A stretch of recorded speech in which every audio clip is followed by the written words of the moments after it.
A passage from Of Mice Men by John Steinbeck. Lenny looked at him eagerly. Go on, George. Ain't you gonna give me no more hell? No, said George.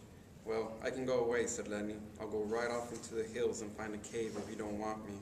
George shook himself again. No, he said. I want you to stay here with me. Lenny said craftily, tell me like you done before. Tell you what?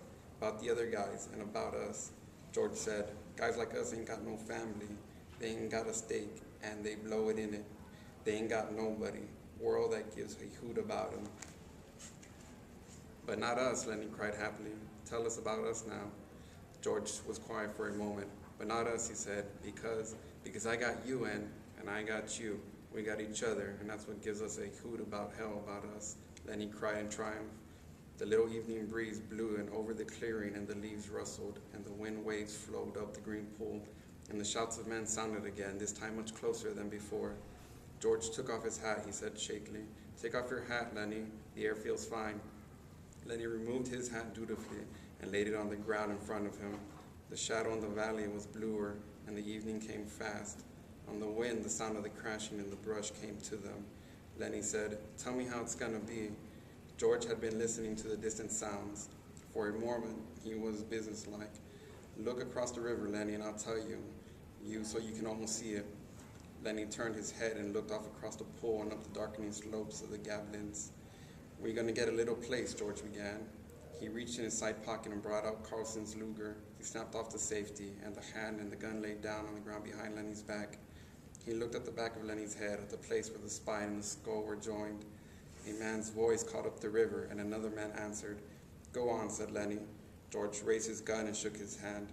He dropped his hand to the ground again. Go on, said Lenny. How's it gonna be? We're gonna get a little place? We'll have a cow, said George. We're gonna have maybe a pig and chickens, and down the flat we'll have a little piece of alfalfa. For the rabbits, Lenny shouted. For the rabbits, George repeated. And I get to tend to the rabbits, and you get to tend to the rabbits. Lenny giggled with happiness. And live off the fat of the land? Yes. Lenny turned his head. No, Lenny. Look down there across the river. Look, you can almost see the place. Lenny obeyed him. George looked down at the gun. There were crashing footsteps in the brush now. George turned and looked toward them. Go on, George. When are we gonna do it? Gonna do it soon. Me and you? You and me. Everybody are gonna be nice to you. Ain't nobody gonna give you no more trouble. Nobody gonna hurt, nobody gonna steal from them. Lenny said, I thought you were mad at me, George. No, said George.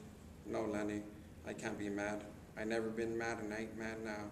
That's the thing I want you to know. The voices came closer. George raised a gun and listened to the voices. Lenny begged, let's do it now. Let's go to the place now. Sure, right now. We gotta. And George raised a gun and steadied it, and he brought the muzzle of it close to the back of Lenny's head. His hand shook violently, but his face set and his hand steadied, and he pulled the trigger. The crash of the shot rolled up the hills and rolled down again. Lenny jarred, then settled down on the sand, and he lay without quivering.